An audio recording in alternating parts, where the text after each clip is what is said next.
The message came at 6:17 on a Tuesday morning. I was standing in my kitchen, still in my scrubs from the night shift, waiting for the coffee maker to finish its gurgling symphony. My phone buzzed on the counter. I glanced at it, expecting maybe a text from my sister Patty, or a reminder about a bill I'd somehow forgotten to pay. It was from Brianna, my daughter-in-law. "Monica, I'm putting in my notice next week. Logan and I need you to cover our mortgage and car payments for the next 3 to 4 months while I transition to freelance consulting. Transfer to our joint account by Friday. Thanks." I read it once, then twice, then a third time, certain I must have misunderstood. No "Hi, Mom." No "I hope you're well." No "Would you be able to help us?" Just a command disguised as a courtesy, delivered with the casual expectation of someone ordering coffee. Transfer by Friday. My hands started to shake. Not the gentle tremor of exhaustion, but something deeper, something volcanic. I set my phone down carefully, like it might explode. Around me, my kitchen looked the same as it always did. The faded yellow curtains I'd been meaning to replace for 3 years, the stack of unopened mail on the table, the calendar on the wall with red circles around every payday. My entire life had shrunk down to this small space, this small existence of counting days and counting dollars. And they wanted more. I picked up my phone again and typed 3 words. Figure it out. My finger hovered over the send button. 34 years of motherhood screamed at me to delete it, to call instead, to apologize for even thinking such a thing, to ask what they really needed and how I could help. But another voice, one I barely recognized, one that had been buried under decades of yes, of course, and just this once. That voice whispered, "Do it." I hit send. Then I opened my laptop. The email was still there, buried in my trash folder. I'd deleted it last week, convinced it was too crazy, too selfish, too impossible. Subject: urgent, international nursing position, Cayman Islands. Start date: November 1st. I'd applied months ago, in one of those 2 a.m. moments of desperation when you apply for things you don't really want, just to feel like you have options, like you could escape if you really needed to. I'd forgotten about it entirely until the acceptance email came through last Tuesday, and I deleted it immediately because the timing was impossible, and Logan needed me, and how could I even think about... I restored it from the trash. The position was still available. Contract: 6 months, renewable. Salary: twice what I made here. Housing included. Start date: next Monday. 6 days from now. 6 days. I read through the terms one more time, my heart hammering against my ribs. My hands were steadier now, clear, certain. I clicked the acceptance button, typed my name, Monica Prescott. And just like that, everything changed. The wedding was beautiful. That's what everyone said. Brianna looked like she'd stepped out of a bridal magazine in her champagne-colored gown, the most expensive one in the boutique, the one she'd fallen in love with at first sight. "Mom, you only get married once," Logan had said, his arm around Brianna's waist, both of them glowing with that invincible certainty of young love.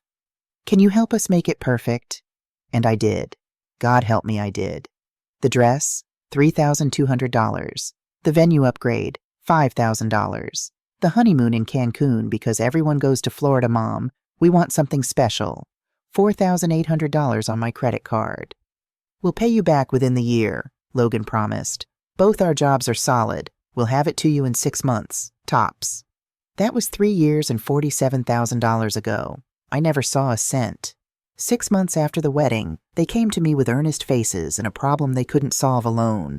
They'd found their dream apartment, bright, spacious, in a good neighborhood, but they needed someone to co-sign the mortgage. "Just as backup, Mom, just so the bank feels secure. You'll never actually have to pay anything. This is our responsibility. We just need your signature." I signed.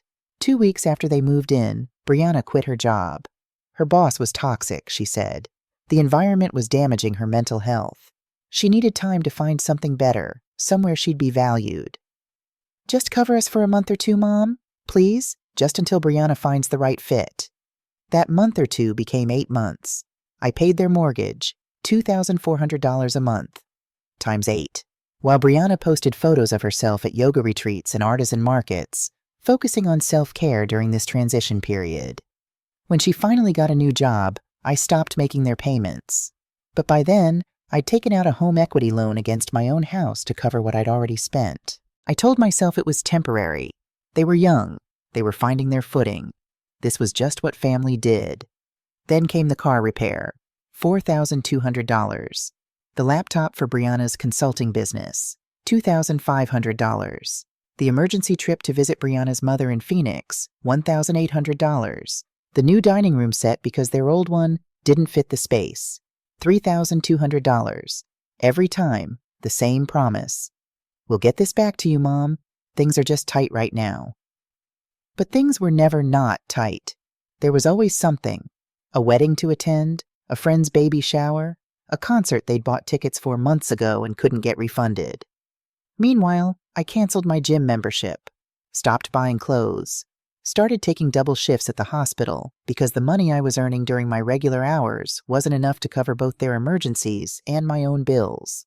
I became invisible, a shadow in my own life, working, paying, disappearing. And the worst part? I normalized it. I convinced myself this was love, that this was what good mothers did, that sacrifice was supposed to hurt, supposed to cost, supposed to take everything. Until this morning, when Brianna's message made it crystal clear. I wasn't their mother. I was their ATM. And ATMs don't get to say no. My phone started ringing at 10:47 a.m. I was at the hospital, prepping an IV for Mr. Henderson in room 304, when I felt the familiar buzz in my pocket. I ignored it. It buzzed again and again. During my lunch break, I finally looked. 14 missed calls, all from Logan. And a text, "Mom, call me. It's urgent." I stared at the message, my sandwich untouched on the table in front of me. Rebecca, my colleague, sat across from me, eating her salad with studied casualness that meant she was absolutely paying attention. "Logan?" she asked. I nodded. "And Brianna?" I nodded again. Rebecca set down her fork. "What did they want this time?" I showed her Brianna's message from that morning, watched her face go through the same journey mine had. Confusion, disbelief, anger. "And what did you say?" "I told them to figure it out." Rebecca's eyebrows shot up. Then slowly a smile spread across her face.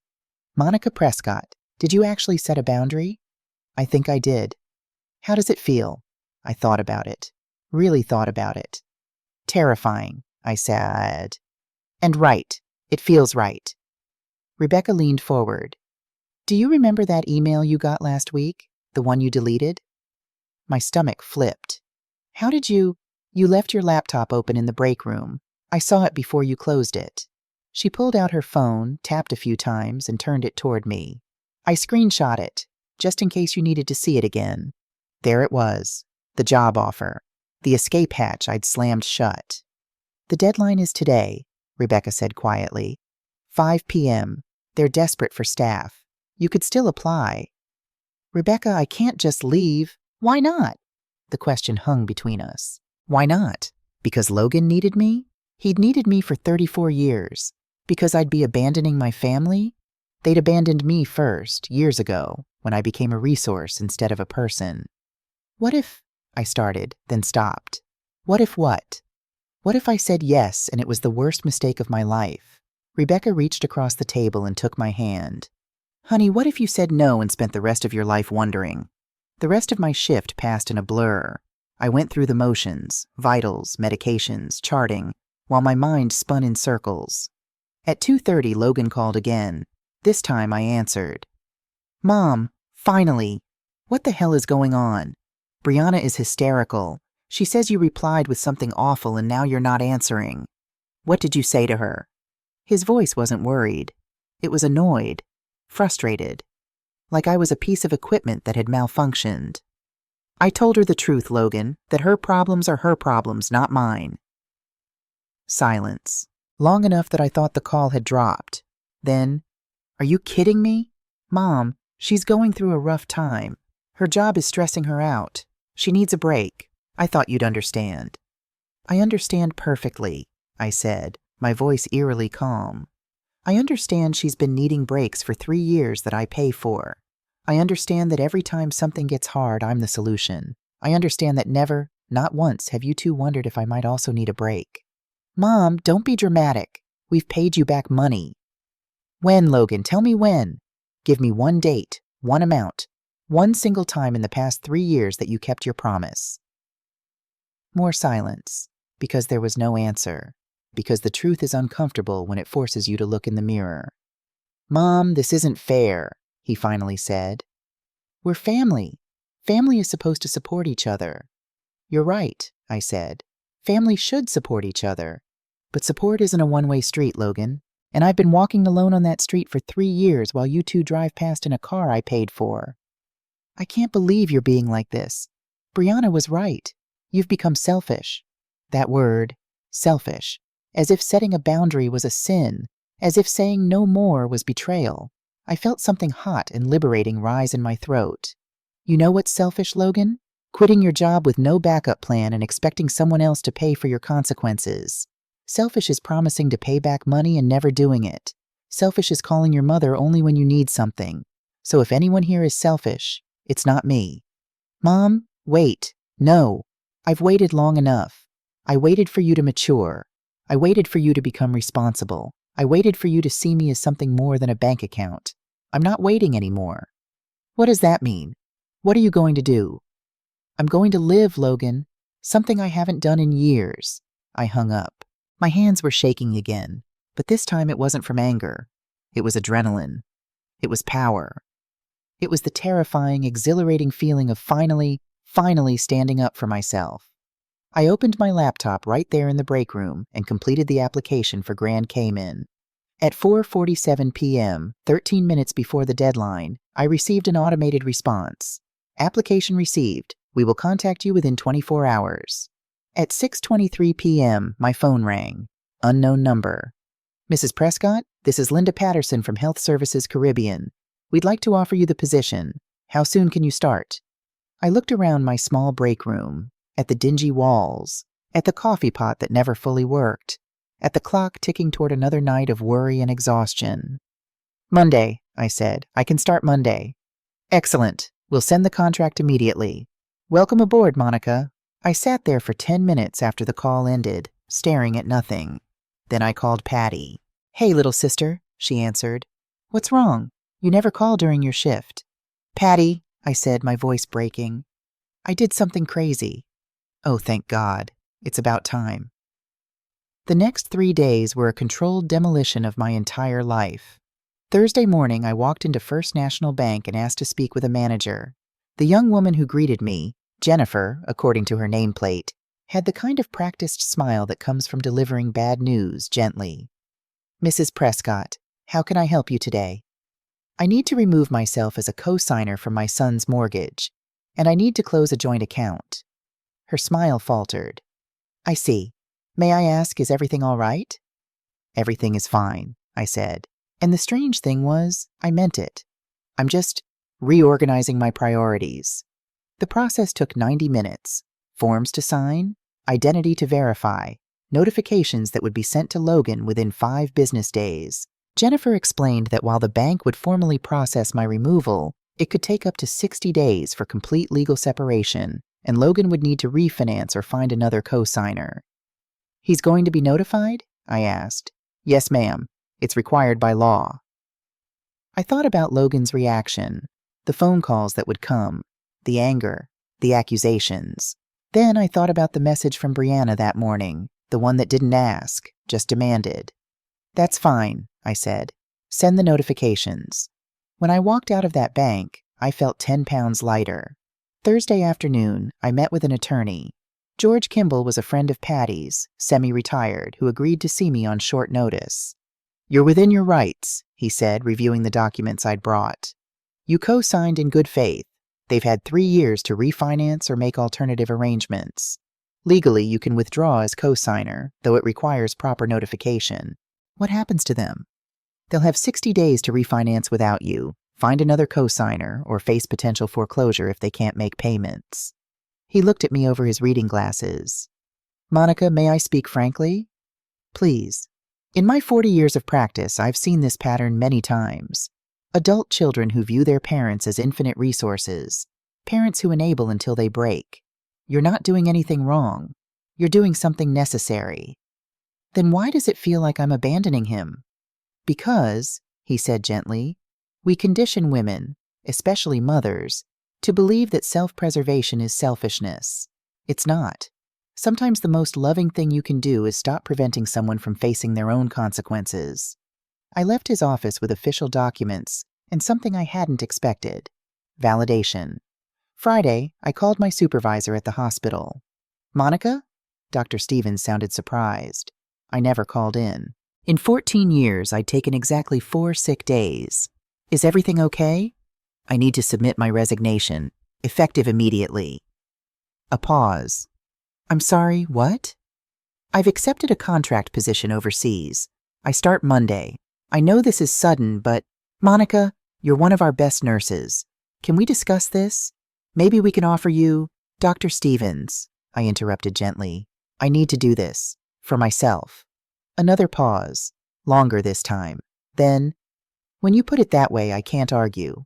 We'll miss you, but I understand. Send me the formal paperwork and we'll process everything. Thank you. For everything. After I hung up, I sat in my kitchen, the same spot where I'd received Brianna's message 3 days ago, and realized I'd just quit a job I'd held longer than some marriages last. And I felt free. Patty arrived Friday evening with 2 suitcases and a bottle of wine. You're really doing this, she said, looking around my half-packed living room. I'm really doing this. She hugged me hard. I'm so damn proud of you.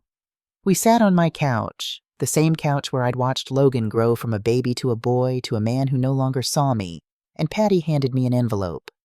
Don't open this now, she said. Open it on the plane, when you're somewhere between here and there, between who you were and who you're becoming.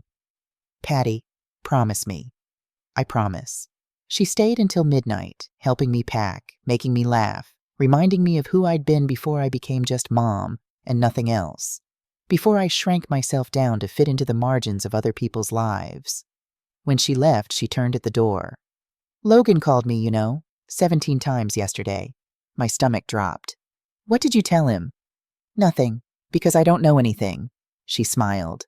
And even if I did, this is your story to tell. When you're ready. If you're ready. Thank you.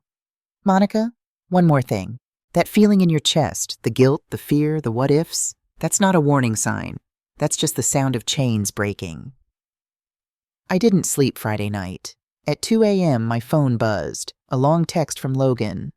Mom, the bank sent me something. It says you're removing yourself as co-signer. They say we have 60 days to refinance or they'll start foreclosure proceedings. Mom, we can't refinance without you. Your credit is what got us approved in the first place. If you don't reverse this, we're going to lose everything. Is that what you want? To see your son homeless? Brianna is crying. She can't believe you'd do this to us. We thought family meant something to you. We thought we could always count on you. Please, Mom, please don't do this. I read it 3 times. Each time I waited for the guilt to crash over me, for my maternal instincts to override my boundaries, for that old familiar voice to say, just fix it, just make it better, just sacrifice yourself one more time. But that voice didn't come. Instead, I heard something else, a question I'd never asked before. When was the last time they asked if I was okay? I didn't respond to the text. I turned off my phone, set my alarm, and closed my eyes. 4 hours later, the taxi arrived. The driver was a man in his 60s with kind eyes and hands weathered by decades of work. Airport? He asked. Yes, please. As we pulled away from my house, the house I'd lived in for 32 years, the house where I'd raised Logan, the house I'd mortgaged to pay his debts, I didn't look back, not because I was running away, but because I was running toward. The airport was nearly empty at this hour, just a handful of bleary-eyed travelers and the 2 bright fluorescents of pre-dawn terminals. I checked my single suitcase. Everything I needed for 6 months fit in one bag, and somehow that felt symbolic, and made my way through security. TSA agent noticed my hands shaking as I placed my laptop in the bin. Nervous flyer? She asked. First time doing something just for me in about 40 years. She looked at me, really looked at me. Then she smiled. Safe travels, honey. Enjoy every minute. At the gate, I turned my phone on one last time. The screen lit up like a firework display. 87 missed calls, 134 text messages. I scrolled through them with a strange detachment, like reading someone else's story. Logan: Mom, where are you? Your car is gone. Your neighbor says she saw you leave with luggage. What's happening? Brianna: Monica, I don't understand your attitude. We thought we could count on you. This is incredibly selfish. Logan again: Mom, please, I'm at your door. I know you're not here. Where are you? And then, sent at 3 a.m., a message that made my breath catch. I'm scared, Mom. Not about the house or the money. I'm scared because I don't know what to do without you. I don't know how to be an adult without you fixing everything. And I'm realizing that's my fault, not yours. But please don't leave me to figure it out alone. Please. My finger hovered over the call button. Final boarding for Flight 1247 to Grand Cayman. This is the final boarding call. I looked at my phone, then at the gate. Phone gate. I put the phone in airplane mode, dropped it in my bag, and walked toward my future. The seat was 14A window. I'd specifically requested window. A man about 40 settled into 14B, pulling out a laptop and earbuds with the efficiency of someone who flew frequently. After takeoff, after we'd climbed through the initial turbulence and leveled into smooth air, he glanced over. Business or pleasure? I thought about it. What was this? An escape? A new start? An act of survival disguised as employment? Salvation, I said. He blinked, then laughed, a real laugh. Best answer I've ever heard. I'm Derek. Monica. Well, Monica, here's to salvation. He raised his plastic cup of airplane coffee in a mock toast. I touched mine to his and looked out the window at the clouds below, lit gold by the rising sun. Somewhere down there, Logan was waking up, finding my house empty, maybe calling Patty again, maybe finally realizing that his safety net had retired. And I was 30,000 feet above it all, untouchable. An hour into the flight, I remembered Patty's letter. The envelope was cream-colored, thick, my name written in her distinctive looping handwriting across the front. I opened it carefully.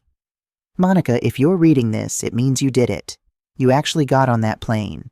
I won't lie. Part of me didn't think you would. I thought Logan would call, or Brianna would cry, or your own guilt would drag you back. But you didn't let it.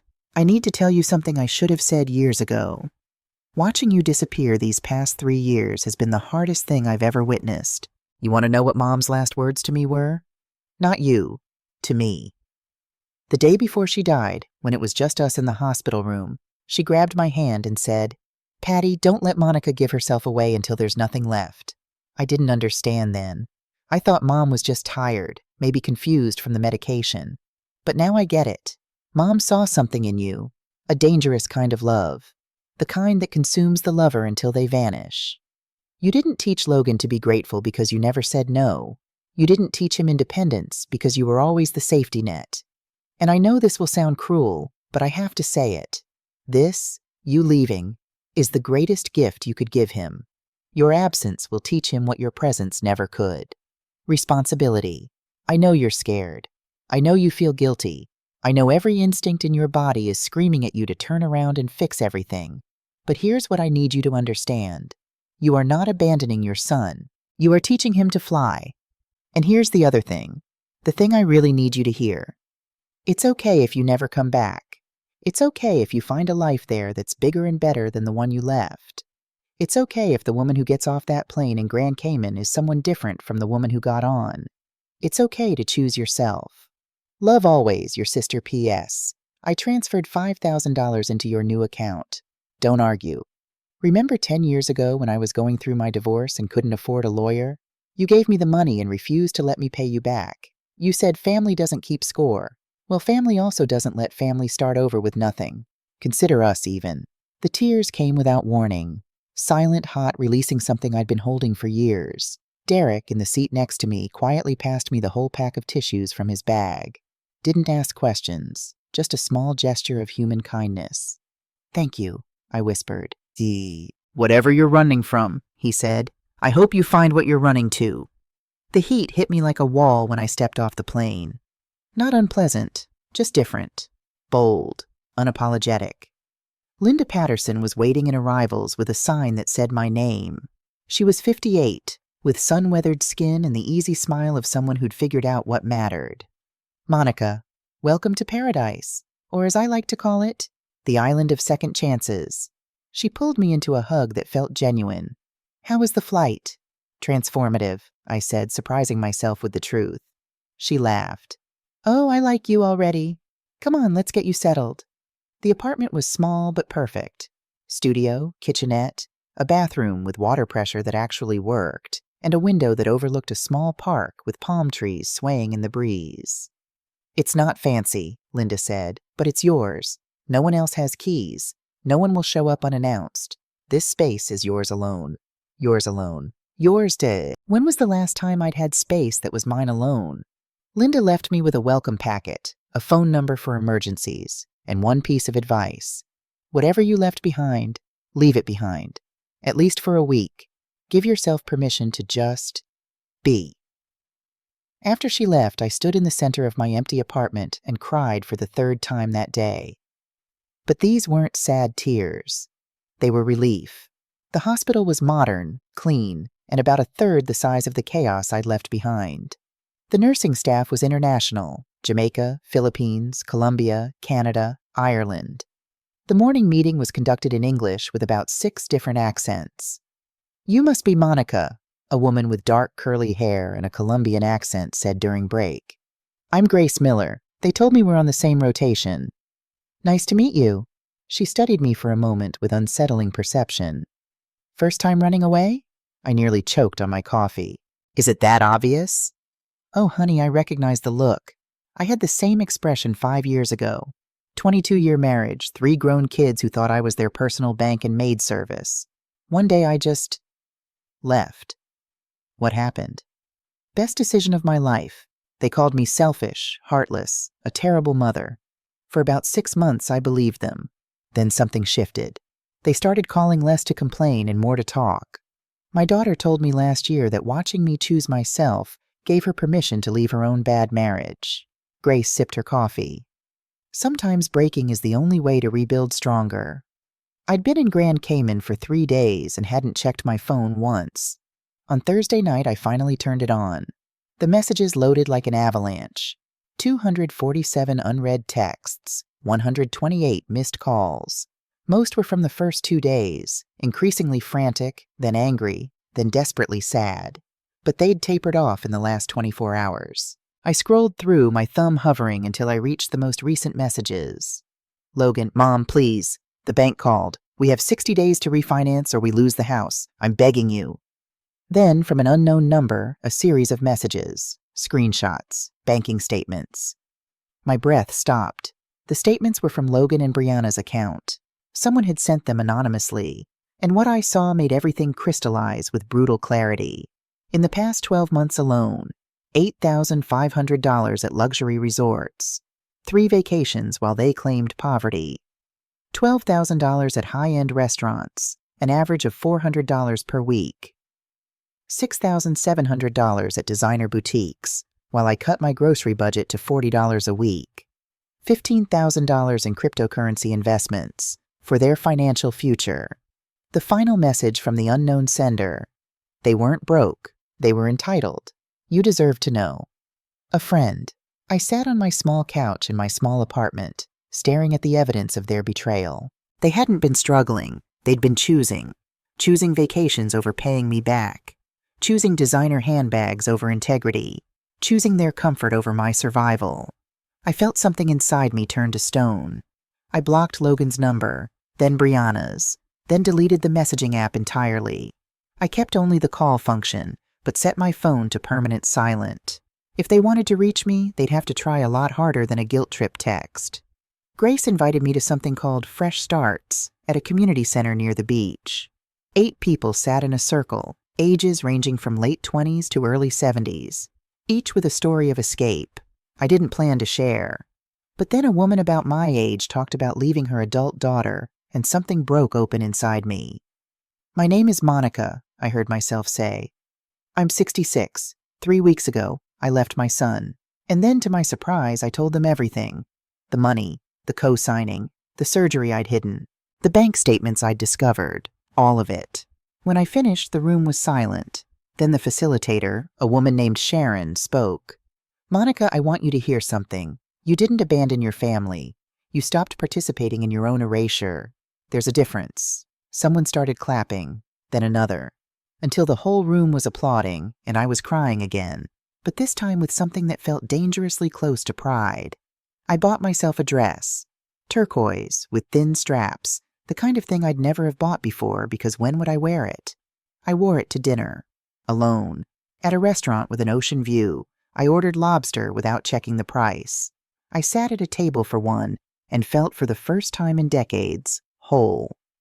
My phone rang. Patty. How are you, little sister? I'm okay, I said, and meant it. Patty, I'm really okay.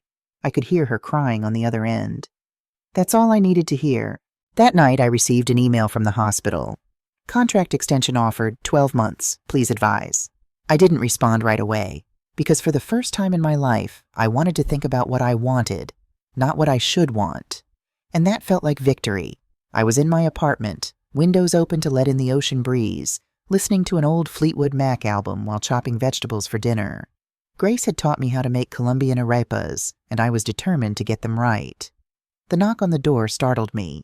Linda never showed up unannounced, and I wasn't expecting anyone. I wiped my hands on a towel and opened the door. Logan stood there. For a moment I thought I was hallucinating, that the guilt I'd been working so hard to silence had conjured him out of thin air. But no, he was real, thinner than I remembered. Dark circles under his eyes, wrinkled button-down shirt, a backpack slung over one shoulder. Hi, Mom. My hand gripped the doorframe. How did you find me? Patty. He shifted his weight, looking uncomfortable. I showed up at her house every day for a week. She finally told me where you were, but she said if I came here to hurt you or ask for money, she'd never speak to me again. He paused. She also said you'd probably slam the door in my face, and I'd deserve it. We stood there, mother and son, separated by a threshold that suddenly felt like a canyon. Can we talk? He asked quietly. Every instinct I'd spent 34 years developing screamed at me to let him in, to fix whatever was broken, to smooth everything over. But a newer, stronger voice asked, why is he here? That depends, I said, my voice steadier than I expected. Did you fly here to apologize or to ask for money? Logan flinched like I'd slapped him. I deserve that. You didn't answer the question. He looked down at his shoes, scuffed sneakers I didn't recognize. When he looked back up, his eyes were red. We lost the house, Mom. Foreclosed 3 weeks ago. Brianna left me 2 days after that. Said I was a failure. Said she married me because she thought I had a safety net. His voice cracked. She meant you. She loved what you provided, not me. I felt something twist in my chest, that old maternal instinct to comfort, to protect. But I held my ground. I'm sorry you're hurting, Logan. I truly am. But I didn't cause this. I know. He reached into his backpack and pulled out a manila folder. Mom, I didn't come for money. I came because I need to give you something. He held it out. When I didn't take it immediately, he opened it himself. Inside was a spreadsheet, detailed, color-coded. Every single dollar I'd given them over 3 years, itemized with dates and amounts. At the bottom, total, $47,280. And below that, a payment schedule, $563 per month for 84 months. I sold my car, Logan said. I'm living in a studio apartment that costs $650 a month. I got a second job bartending 4 nights a week. This is going to take me 7 years, but Mom, I'm going to pay you back. Every cent.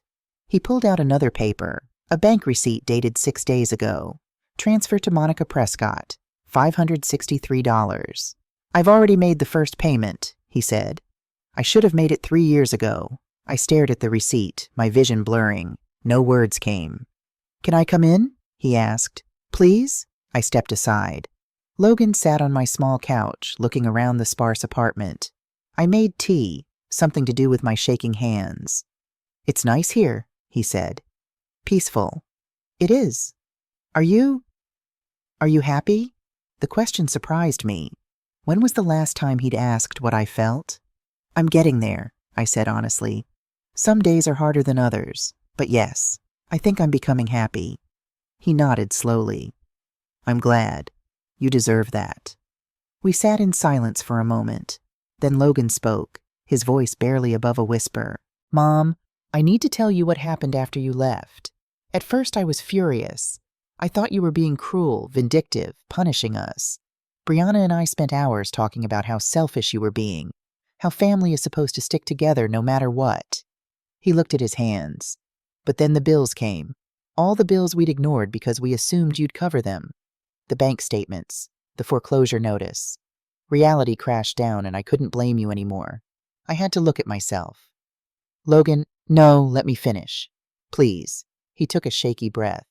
"Someone sent me screenshots, bank statements from mine and Brianna's account, showing every vacation, every expensive dinner, every purchase we made while telling you we were broke, while you were working double shifts, while you were—" He stopped, his voice breaking.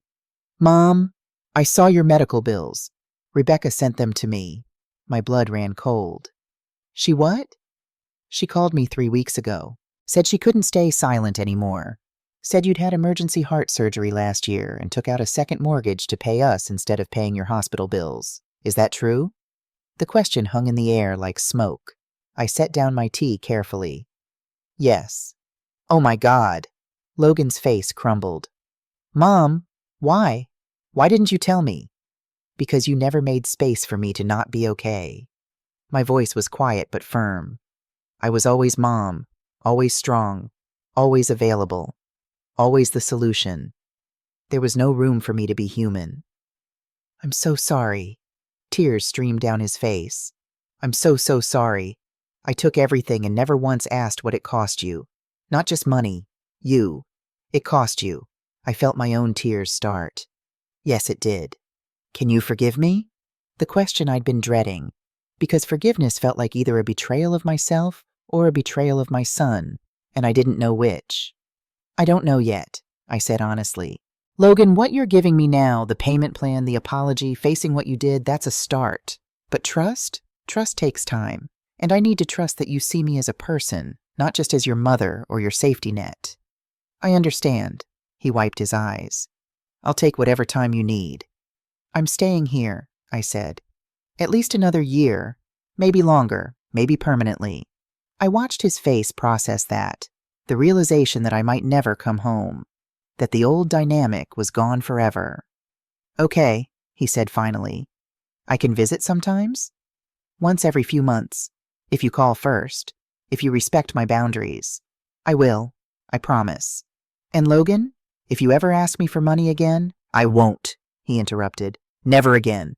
I swear on Dad's grave, I will never ask you for another cent. Only to pay you back what I owe." We talked for 2 more hours. Real conversation, not the transactional exchanges we'd had for years. He told me about therapy, about the financial literacy class he was taking, about the volunteer work he'd started at a community center teaching young adults about credit and budgeting. "I'm teaching them what I should have learned," he said. "What I should have been taught. Or maybe I was taught, and I just didn't want to listen." As the sun began to set, casting orange light across my small apartment, Logan pulled out one more thing from his backpack. An envelope, yellowed with age, sealed. "Before I go, I need to show you something.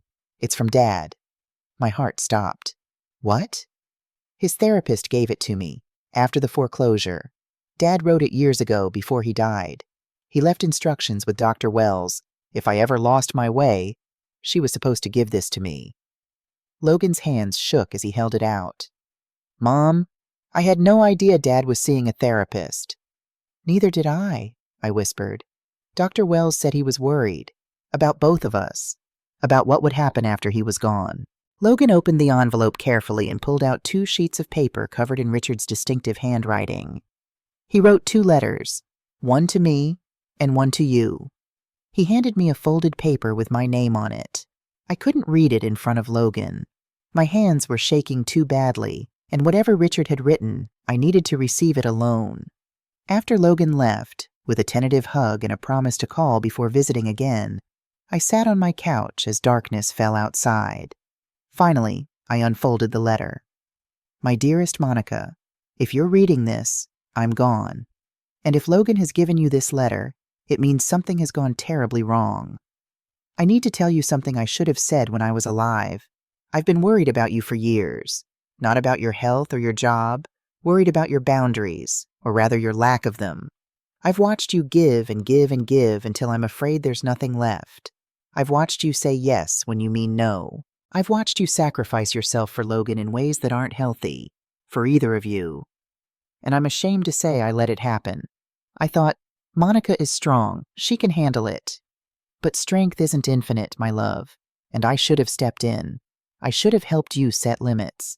I should have taught Logan that mothers are people too. I failed you both. Here's what I need you to know. If you've hit a breaking point, if you've had to leave or cut Logan off or set boundaries that feel cruel, good. Do it. Don't let guilt drag you back. You think love means sacrifice, but there's a difference between sacrifice and self-destruction. Sacrifice is giving up something you want for someone you love. Self-destruction is giving up yourself. Monica, you are allowed to exist. You are allowed to matter. You are allowed to put yourself first without it being selfish. I wrote Logan a letter too. Told him to let you go when you need space. Told him to become someone worthy of your love, not someone who demands it as a right. But this letter is for you, and I need you to hear this. The greatest love you can give our son now is to love yourself first. Show him that people, that women, that mothers are not infinite resources. Show him that boundaries are love. And Monica, if you never come back, if you find a life somewhere that's fuller and freer than the one you had with us, that's okay. That's more than okay. That's you finally living. I love you. I always have. I'm sorry I didn't protect you better from your own kindness. Yours always, Richard P.S. That heart condition the doctor mentioned last year? Please don't ignore it. Please take care of yourself. Please prove me wrong about my worry that you'll sacrifice your health for everyone else. Promise me you'll choose yourself at least once. Just once. I read the letter 3 times, tears streaming down my face. Richard had known. He'd seen what was happening and tried to leave a roadmap for both of us. A father's last gift, permission for his wife to save herself, and instructions for his son to let her. The cafe on 7 Mile Beach had become my Sunday morning ritual. Coffee, a book, and the sound of waves provided a meditation I'd never found in church. My phone buzzed. A text from Logan, right on schedule. Every Sunday at 6 p.m. his time, like clockwork. Hi, Mom. Made payment number 52 today.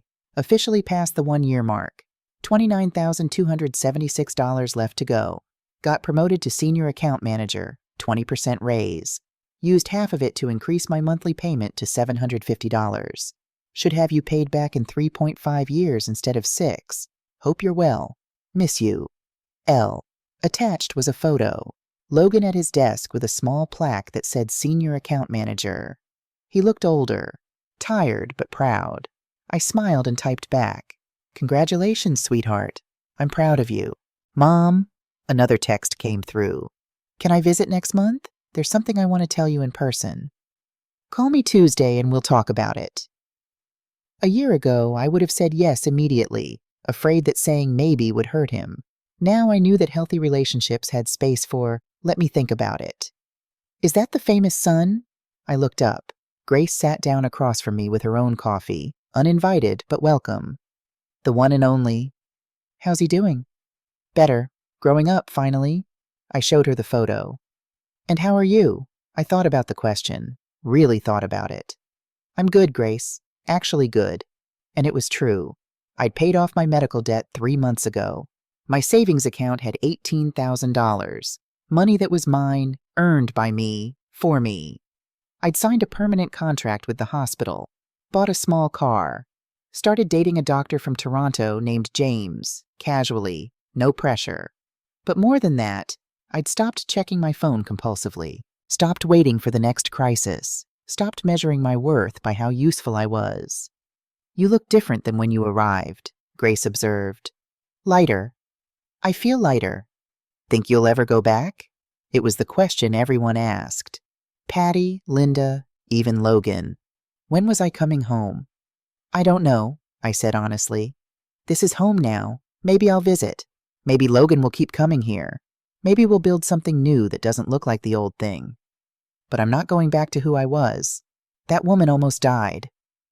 Grace raised her coffee cup. To the woman who lived. I touched mine to hers. To second chances. I sat on my small balcony with my journal, the one I'd started the day I arrived. It was nearly full now, a year of transformation documented in my own handwriting. I opened to a blank page and wrote, Day 428. Logan visited again today. Third time this year. Each visit, he's a little more grown up, a little more responsible, a little more the man his father hoped he'd become. He told me Brianna got remarried, to someone with family money. He said it without bitterness, just sad acceptance that she never loved him, just his access to resources. He's dating someone new, a teacher named Sarah. She won't even let me pay for dinner half the time, he said, laughing. Says she makes her own money. I liked the sound of that. He asked me when I'm coming home, and I finally told him the truth. I don't know if I ever will. Not because I don't love him, but because this place taught me how to love myself. And I'm not willing to give that up. He cried, but then he said something that surprised me. I get it, Mom. I don't like it, but I get it. You deserve to be happy more than I deserve to have you close. My son is finally growing up. The doctor confirmed today that my heart is healthy, fully healed. The arrhythmia is under control. I'm not going to die from the stress that almost killed me, because I removed the stress. I used to think love meant giving everything until you disappeared. Now I know real love lets you stay visible. Real love says, I see you, and I see me too. Patty's visiting next month. She wants to see the island that saved my sister. We're going to take a boat trip, drink rum punch, and laugh about everything we survived. I don't know what the future holds. Maybe I'll stay here forever. Maybe I'll move back someday, to a different house, a different life. Maybe I'll travel the world, working contracts in different countries, finally seeing all the places I dreamed about when I was young. But here's what I know for certain. Wherever I go, I'll be whole. I'll be Monica, not just Mom, not just a safety net, not just a solution to someone else's problems. I'll be enough, exactly as I am. Richard wrote in his letter, The greatest love you can give our son is to love yourself first. It took me 66 years and 1,000 miles of distance to understand what he meant. But I understand now, and I'm finally free. I closed the journal and looked out at the ocean, painted purple and orange by the setting sun. My phone rang. Logan's ringtone. I almost didn't answer. Sunday wasn't our scheduled call day, but something made me pick up. Mom? His voice was shaky. Logan, what's wrong? Nothing's wrong. I was cleaning out some boxes from the foreclosure, stuff I'd kept in storage, and I found something. He paused. Dad's wedding ring. It was in an old jacket pocket, and inside the band, there's an engraving I never noticed before. What does it say? To Richard, may you always know when to hold on and when to let go. Love him. My breath caught. I'd had that engraved 35 years ago, a message to my young husband about parenting, about life, about love. Mom, I think Dad understood before any of us did, that letting go is sometimes the most loving thing you can do. I think you're right. I'm going to keep the ring, to remember that love isn't about holding so tight nothing can breathe. It's about... He searched for words. It's about giving people room to become who they're meant to be, even if that means becoming it far away from you. Logan, that's very wise. I learned it from you, Mom, by watching you choose yourself. After we hung up, I walked down to the beach. Let the water lap at my feet. Let the salt air fill my lungs. Let myself take up space in the world without apology. A year ago, I was suffocating under the weight of everyone else's needs. Tonight, I was standing on a beach in Grand Cayman, whole and healthy and free. And I realized I hadn't abandoned my family. I'd finally found myself.